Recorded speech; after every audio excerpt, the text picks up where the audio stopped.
Welcome to day 14, module 14 of how to buy a house, your first rental in Cleveland, Ohio in 2026 and 2027. Wow, we're almost there. So I wanted to go over now that you've closed this house. Okay, you've done everything necessary to get this thing closed. What are you going to do? Well, you need to get it repaired and get it rented as quickly as possible. That is how you get your cash flow. And then if you're doing a BRR, get it get it refinanced. So let's just say, hey, this house is ready. The first thing you need to do is get it on the market. But usually before that, or as you're closing, you want to make sure that any registrations are done with the city. Now, a lot of us like, hey, if you're living out of town, like, why do I need to do that? I can get away with not. And the cities have a few ways of kind of forcing you to do that. Most of the cities require rental registration. So it's going to be on a city by city basis. You can just Google it or ask ChatGPT. They'll tell you what kind of registrations you need to do and when, but everyone at least requires county registration, okay? Because that's an Ohio state requirement. And it's very easy. It's easy and cheap. But if you're an out-of-town owner, you have to register with the county. And just Google county registration, out-of-town owner registration, and you'll get the link. But every county is required to do it.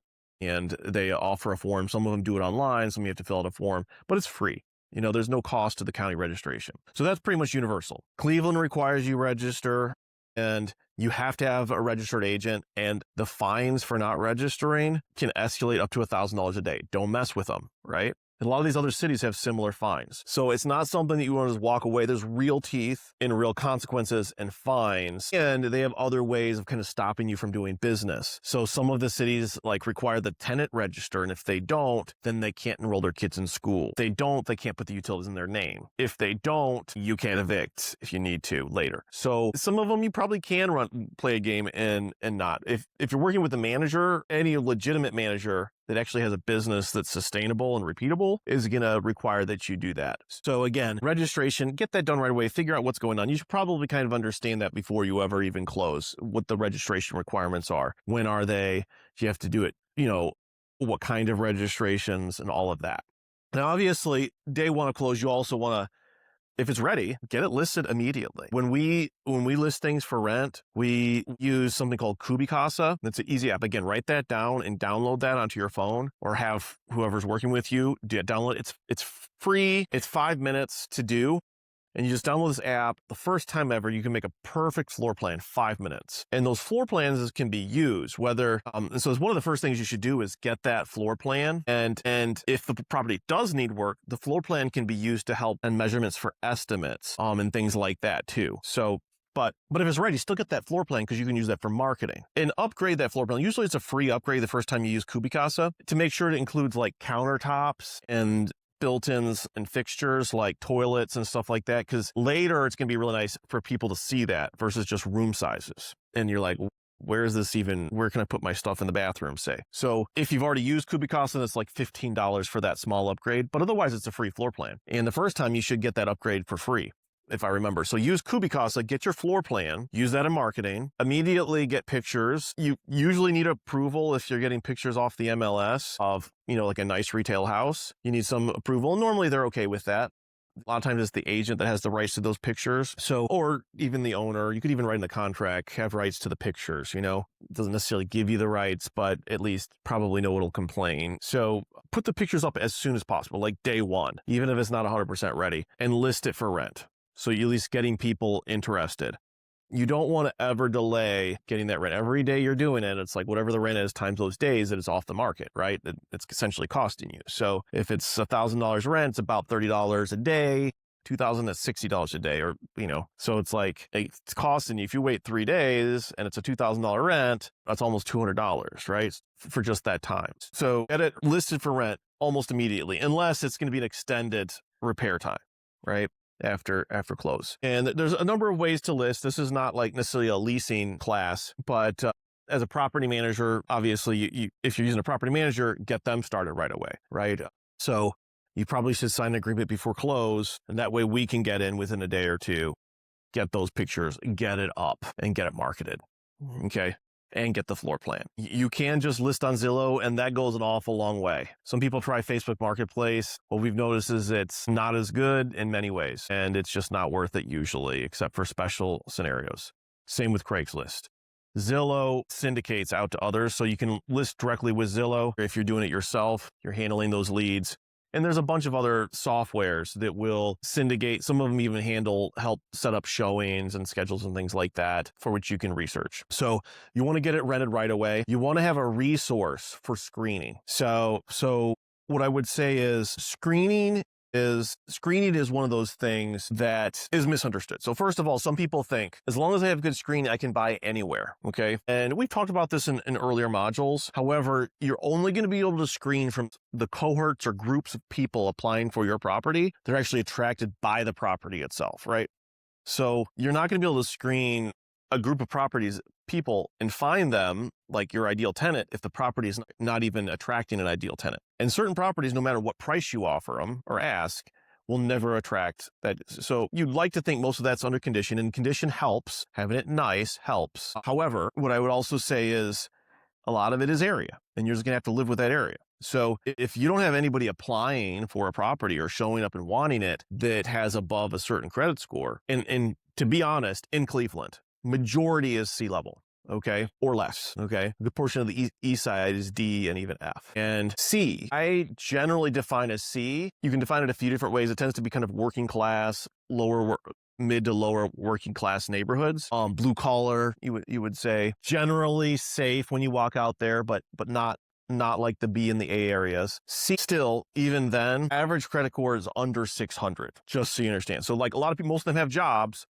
They don't have great credit scores, most of them. And so you're still screening. I say best to the worst. I don't really consider that best to the worst. The D and the Fs, it's really you're screening for the best of the worst, right? For us, I mean, you're one of the things you're almost always looking for, unless it's Section 8, is 30. They have to make 30% of the. They have to make basically 3 times what the rent is. That's a pretty typical thing. And then you have to kind of decide on what credit score it is and there's multiple scoring mechanisms. It's most of the tenant screening things don't even give you a FICO score. They're giving you something equivalent to a FICO score, but that's slightly optimized for rental risk, right? So the most used one is the resident score by TransUnion. Okay. At this time, we use it. We're looking at maybe switching to a slightly different one that's also optimized, but currently that's what we use. We use TransUnion resident score. That's going to give you your best risk understanding. And typically a C-level property requires a 574 at 5 score or above on the resident score of TransUnion. Okay. And so that's not real high. We really are looking for other factors. And we'll even do a manual research in the local county court where they say they lived in to see if they sue people or have been sued. But we also do like a nationwide background check, nationwide credit, a criminal check as well, to try to get everything we can, as well as the credit. Again, we always pull a full background check, civil and criminal background check, as well as credit score. And we also use an automated system that verifies income. And really that may be the most important thing. So that automated system, I think it's necessary, although the lower end you go, you have people that don't have accounts that work with your automated system. But it does cut down on the huge numbers of frauds that started popping up after COVID. So fraud is just such an issue with like verifications, and with AI now, it's so easy to create fraudulent documents. And so you can't really defraud when the software itself is hooking up directly to someone's payroll service or someone's bank account to verify they have the money. And in the end, that's the most important thing. Like if you're looking for a renter to pay, you have to know that they can pay. So that's one of the things to look at when you're finding that tenant in renting, is making sure that it's the best that your property could have. Okay. So what I will say is, and so I haven't gotten to the repairs section of this, but obviously there could be a wide range of kinds of repairs depending on how you bought this house and what you expected. Obviously, we like, if it's just, a couple weeks, a small checklist, you have people scheduled already, and it is pretty straightforward. We like to go ahead and show the property while the repairs are being done. That being said, that can be kind of complicated when you have different people in and things like that. There can be miscommunication and, but in reality for our clients, we're trying to get this thing rented because every day costs money.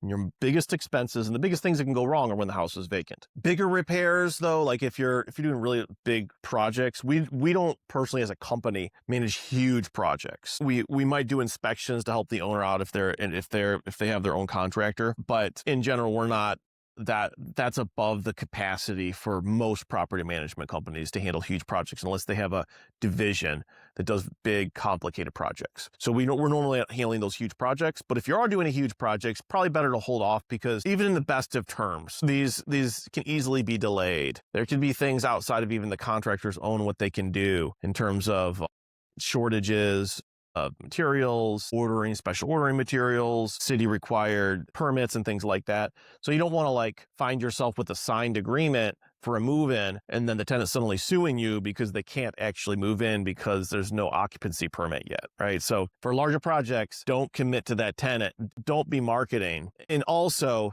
it's very hard for a tenant when you're doing large repairs to be able to appreciate the house for what it's going to be. And so you end up just wasting a lot of time by trying to rent for a large repair. But if it's just a small repair, a little touch up here and there, small checklist, a little bit of exterior stuff, then it's no problem. You should absolutely try to get people rented and committed and then push everybody else to get their work done in a timeline, especially interior work, right? So that's pretty much it. I think that's a kind of a high level that gives you that structure for how to think about this process. And if you're interested in property management with our company, or if you'd like to inquire further on that, definitely talk with a business development manager. And you can also get in contact with a business development manager and you can send over prospective deals and kind of help you a little bit with some quick recommendations, just glancing at the neighborhood and saying, hey, your rent range is probably this, things like that. They can kind of help you a little bit as you're also looking, say, with an agent and making some of those basic decisions. And tomorrow, we're going to have the last module, 15 of 15, day 15. And basically what we're going to talk about is kind of how to have kind of a business mindset. Because it's easy to have one property. You really don't think about it. And to some extent, you think of rentals. A lot of people, they say, well, it's passive income. I would say it can be passive a little bit, but it's not quite like owning a stock because you still are kind of the CEO in this rental property management company, if you call it. Even if it's owned in your name, you're still. So you want to look at like, how do you run this as a business? How do you do that? And we'll go through a few ways of doing that. And so I'll see you tomorrow. Thanks for coming along with this on this little mini course, and ciao.